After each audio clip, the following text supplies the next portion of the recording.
नमस्कार मेरे प्यारे साथियों, द ज्ञानम एकेडमी के ऑफिशियल पेज पर फिर से एक बार स्वागत है। मैं हूं सौरभ भारद्वाज, आपका इकोनॉमिक्स का टीचर। आज मैं आपका इकोनॉमिक्स का बेसिक क्लास लूंगा। वैसे छात्र जिनको इकोनॉमिक्स में समस्या होता है, क्योंकि अर्थशास्त्र एक बहुत ही कठिन विषय है, ऐसा आप मानते हैं, है नहीं वास्तविकता में, क्योंकि अभी तक आपको अर्थशास्त्र पढ़ाने वाले सही शिक्षक और सही गाइडर नहीं मिले हैं। इस वजह से इकोनॉमिक्स विषय आपको भारी लगता है और इकोनॉमिक्स का जो वेटेज है एग्जाम में दिन प्रतिदिन बढ़ता ही जा रहा है। आप किसी भी एग्जाम में देखेंगे तो इकोनॉमिक्स से जो क्वेश्चन पूछे जा रहे हैं उसकी संख्या वनडे एग्जाम में भी 10 से 12 होती है, चाहे वो बिहार एसआई ले ले या वर्तमान में जो आरपीएफ एसआई का जो फॉर्म फिलअप हो रहा है आप उस एग्जाम को ले ले। तो इकोनॉमिक्स एक बहुत ही अच्छा विषय है। यदि आप इस विषय को बहुत अच्छे तरीके से पढ़ाई करते हैं तो यह विषय आपको एग्जाम में सफलता प्राप्त करवाने में मदद कर सकता है। मेरे प्यारे साथियों, ऐसा कहा जाता है कि संघर्ष जितना कठिन होगा सफलता उतनी ही शानदार होगी। यदि आप संघर्ष करने के लिए तैयार हैं तो द ज्ञानम एकेडमी की पूरी टीम आपको सफलता दिलाने के लिए भी तैयार है। आप दिन प्रतिदिन पढ़ाई कीजिए, कलम घिस करके पढ़ाई कीजिए और हमारी पूरी टीम अपनी तन्मयता के साथ, पूरी ताकत के साथ आपके लिए खड़ी उतरेगी, आपके एग्जाम को क्रैक करवाने में आपकी मदद करेगी। बस आपको करना है कि द ज्ञानम एकेडमी के पेज को फॉलो करना है, लाइक करना, सब्सक्राइब करना है और उन छात्रों तक इस YouTube चैनल को पहुंचाना है जो आर्थिक रूप से कमजोर हैं, जो बड़े कोचिंग संस्थान और बड़े शहर नहीं जा पाते हैं, उनकी पढ़ाई बाधित हो जाती है। उनके सपनों में भी यदि पंख लगाने की आपकी इच्छा है तो आप इस चैनल को लाइक शेयर एंड सब्सक्राइब जरूर करेंगे। मेरे प्यारे साथियों, चलिए आज इसी के साथ हम अपने क्लास की शुरुआत करते हैं और आज हम इकोनॉमिक्स का इंट्रोडक्शन क्लास देखेंगे, जिसमें इकोनॉमिक्स की कुछ मूलभूत परिभाषा, कुछ मूलभूत प्रश्न को हम देखेंगे जो कि आपके एग्जाम से संबंध रखता है। चलिए पहला हम ये समझेंगे मेरे साथी कि अर्थशास्त्र और अर्थव्यवस्था में क्या अंतर होता है। सबसे पहले हम देखेंगे अर्थशास्त्र क्या होता है।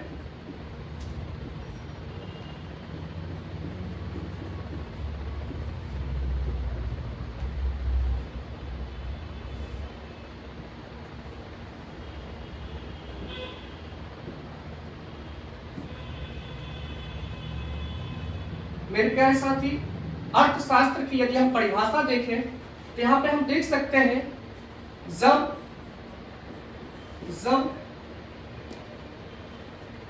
मानव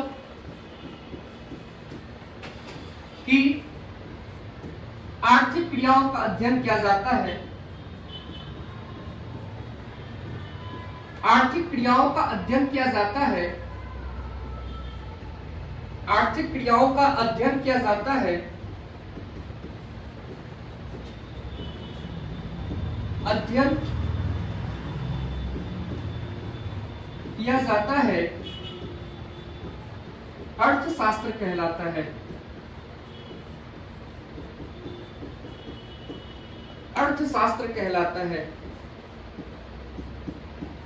अब देखो, अर्थशास्त्र की परिभाषा आपको एग्जाम में नहीं पूछेगा कि भाई अर्थशास्त्र का परिभाषा क्या है, लेकिन जब आप किसी विषय को पढ़ते हैं तो उसकी एक मूल जो परिभाषाएं होती है उसको समझ में रखना बहुत ही जरूरी है। यदि आप किसी से कहेंगे कि हम अर्थशास्त्र का क्लास ले रहे हैं और अगर वो आपसे पूछे कि अर्थशास्त्र का परिभाषा बताओ और उस समय यदि आप उस परिभाषा को डिफाइन नहीं कर पाएंगे तो यह अपने आप में एक शर्मिंदगी का विषय बन सकता है। तो बहरहाल इसी को ध्यान में रखते हुए हमने बताया है अर्थशास्त्र क्या होता है। तो यहाँ पे आप देखेंगे लिखा हुआ है बोर्ड पे, जब मानव की आर्थिक क्रियाओं का अध्ययन किया जाता है अर्थशास्त्र कहलाता है। यहाँ पे एक शब्द आता है मेरे साथी, वह है आर्थिक क्रिया। इसको यदि आप डिस्क्राइब करेंगे कि आर्थिक क्रिया क्या होता है तो आर्थिक क्रिया का मतलब होता है वैसी क्रिया जिसको करने से हमें संसाधन या धन की प्राप्ति होती है। संसाधन कहने का मतलब अर्थशास्त्र में वैसी वस्तु से है जिसका कुछ मूल्य होता है। यानी कि अब आपके दिमाग में एक प्रश्न आ रहा होगा कि क्या वैसी भी क्रिया होती है जिसको करने से हमें धन की प्राप्ति नहीं होती है, तो उसे क्या कहते हैं? तो इसका जवाब होगा अनार्थिक क्रिया। एग्जाम में पूछता है अर्थशास्त्र में किन क्रियाओं का अध्ययन किया जाता है, तो उत्तर इसका होता है आर्थिक क्रियाओं का अध्ययन किया जाता है, और जिन क्रियाओं को करने से हमें धन की प्राप्ति नहीं होती है वह अनार्थिक क्रिया कहलाता है। उदाहरण के तौर पर यदि आप देखना चाहते हैं अनार्थिक क्रिया क्या होता है, उदाहरण के तौर पर एक बेहतरीन उदाहरण हम आपको बता रहे हैं अनार्थिक क्रिया का, और वह उदाहरण है यदि आपके घर में आपकी मम्मी खाना बनाती है तो आप उसके बदले में मम्मी को पैसे नहीं देते हैं, क्योंकि मम्मी आपके लिए दिन रात मेहनत करती है, 24 घंटा आपके लिए काम करती है, आपके घर में काम करती है, लेकिन फिर भी आप मम्मी को पेमेंट नहीं करते हैं। लेकिन मम्मी को कुछ दिन जब आप बाहर भेज देते हैं और उसी काम को करने के लिए आप बाहर से किसी सर्वेंट को बुला लेते हैं, तो उसी काम के बदले आप अच्छा खासा पैसा खर्च करते हैं। इसका मतलब यह हुआ कि मम्मी जो आपके लिए काम कर रही थी उस काम के बदले में धन का सृजन नहीं हो रहा था, तो मम्मी का जो काम होगा वह अर्थव्यवस्था में गिना नहीं जाएगा, वह उनके काम को अर्थव्यवस्था में महत्व नहीं दिया जाएगा। इसी को हम अनार्थिक क्रिया कहते हैं, और जिस काम को करने के बदले आपको पैसा खर्च करना पड़ता है उसी क्रिया को सर हम आर्थिक क्रिया कहते हैं। तो अर्थशास्त्र की परिभाषा के साथ साथ आपको आर्थिक क्रिया और अनार्थिक क्रिया का परिभाषा भी समझ में आ गया होगा, ऐसा हम उम्मीद करते हैं। और इसी तरीके से बहुत ही आसान तरीके से हम आपको अर्थशास्त्र लेकर के चलेंगे, क्योंकि ये बहुत ही कठिन विषय है ऐसा आप समझ सकते हैं। तो इसमें यदि आप परिभाषा को अच्छी तरीके से नहीं समझेंगे तो शायद ये विषय आपको कठिन जरूर लगेगा। चलिए, तो यहाँ पे हमने क्या देखा, जब मानव की आर्थिक क्रियाओं का अध्ययन किया जाता है तो उसे हम अर्थशास्त्र कहते हैं। अर्थशास्त्र अपने आप में एक पूर्ण शब्द है, यह पूर्ण शब्द है, पूर्ण शब्द है। यहीं पे क्वेश्चन पूछता है कि बताइए आधुनिक अर्थशास्त्र का पिता किसको कहते हैं? तो एक क्वेश्चन आता है एडम स्मिथ का नाम। एडम स्मिथ को आधुनिक अर्थशास्त्र का पिता कहा जाता है। ये आधुनिक अर्थशास्त्र के पिता कहलाते हैं, आधुनिक अर्थशास्त्र के पिता कहलाते हैं, आधुनिक अर्थशास्त्र के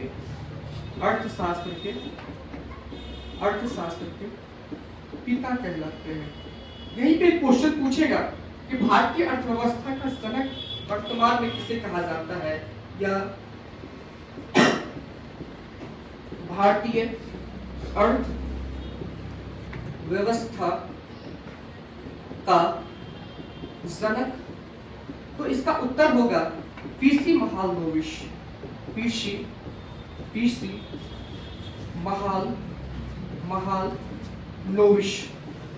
महालनोबिस।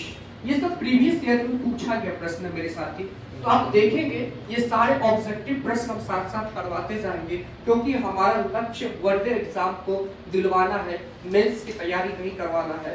तो वनडे एग्जाम में आपको वन लाइनर प्रश्न ही ज्यादा महत्व रखता है, इसीलिए टॉपिक के साथ साथ हम इसी तरीके से वन लाइनर क्वेश्चन को भी साथ ही साथ करवाते जाएंगे, तो इससे आपको एग्जाम में बहुत ज्यादा लाभ मिलेगा।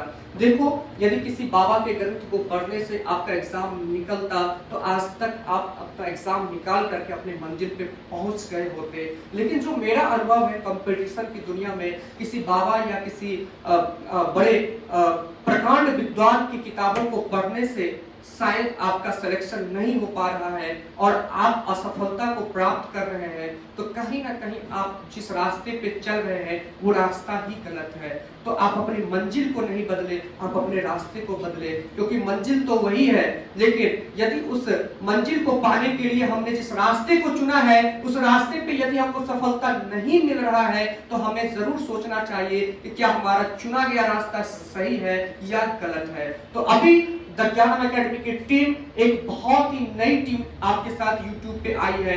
ऑफलाइन की दुनिया में हमने हजारों छात्रों को उनके मंजिल तक पहुंचाने का काम किया है, और अब हम ऑनलाइन की दुनिया में धमाल मचाने आ गए हैं, और हम दावा करते हैं कि कुछ ही समय में हम ऑनलाइन में YouTube में इतिहास और भूगोल को बदल करके रख देंगे, क्योंकि हमारा लक्ष्य पैसा कमाना नहीं है, हमारा लक्ष्य है बच्चों को उनकी मंजिल तक ले जाना, गरीब मेधावी छात्रों को के सपनों को एक नई उड़ान देना, और इसी के लिए ज्ञानम एकेडमी की टीम खड़ी की गई है। और हमारे जो डायरेक्टर हैं श्री लालजी प्रसाद राय, यह अपनी पूरी ताकत के साथ हम लोगों के साथ खड़े हैं, और कहीं ना कहीं उनका सपोर्ट और हमारे सारे फैकल्टीज का ज्ञान आपको एक नई दिशा देगा। और चलिए इसी के साथ हम अपने नए टॉपिक की तरफ आगे बढ़ते हैं। मेरे प्यारे साथी, अर्थशास्त्र के बाद अब हम लोग अर्थव्यवस्था की परिभाषा को देखेंगे।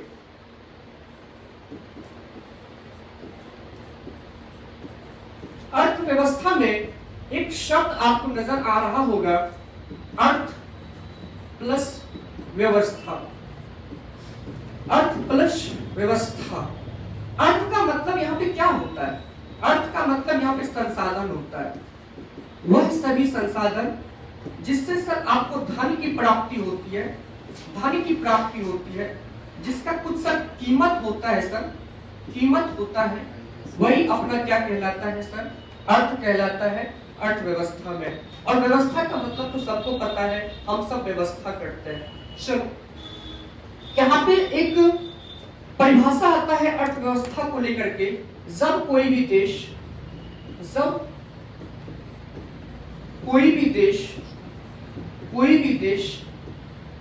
अपने सीमित संसाधन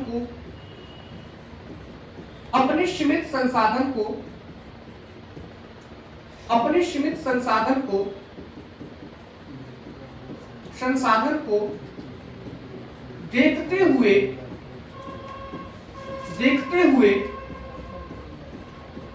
मानव की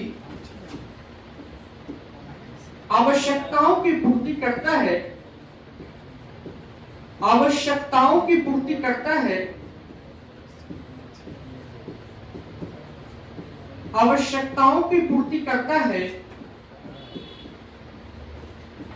अर्थव्यवस्था कहलाता है।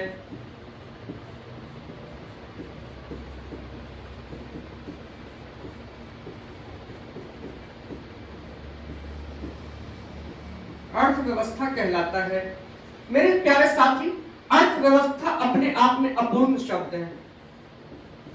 एग्जाम में पूछता है अपूर्ण शब्द है अर्थव्यवस्था, पूर्ण शब्द नहीं है, तो भाई ये पूरा शब्द होगा कैसे?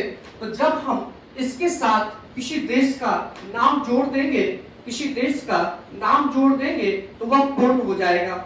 जैसे हम कहते हैं ना मेरे साथी कि भारतीय अर्थव्यवस्था, चीन की अर्थव्यवस्था, अमेरिका की अर्थव्यवस्था, तो इसीलिए अर्थव्यवस्था शब्द के आगे जब किसी देश का नाम जोड़ दिया जाता है तो वही उसका पूर्ण शब्द कहलाता है।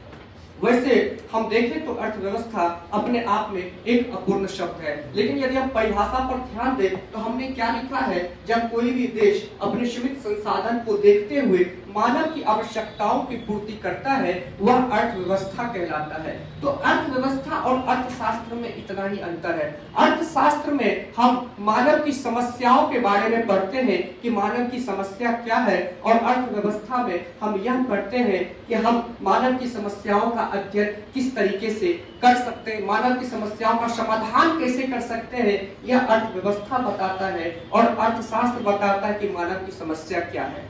अर्थशास्त्र एक थ्योरी का विषय हो जाता है और अर्थव्यवस्था एक प्रैक्टिकल का विषय हो जाता है। तो ये हमारा अंतर है अर्थशास्त्र और अर्थव्यवस्था में। हमने देखा इस स्लाइड में कि आधुनिक अर्थशास्त्र का पिता किसको कहते हैं? एडम स्मिथ को कहते हैं। भारत के संदर्भ में जब हम देखते हैं आधुनिक भारतीय अर्थशास्त्र का जनक, तो हम यहाँ पे पीसी महालनोबिस को मानते हैं। मेरे प्यारे साथी, इसी के साथ हम आगे देखेंगे अपना नेक्स्ट टॉपिक अर्थव्यवस्था में। तो अर्थव्यवस्था को 3 भाग में बांटा गया है। एक पूंजीवादी, अच्छा सबसे पहले ये बताओ अर्थव्यवस्था को 2 भाग में बांटा गया है। अर्थव्यवस्था को 2 भाग में बांटा गया है, 2 भाग में बांटा गया है। एक व्यष्टि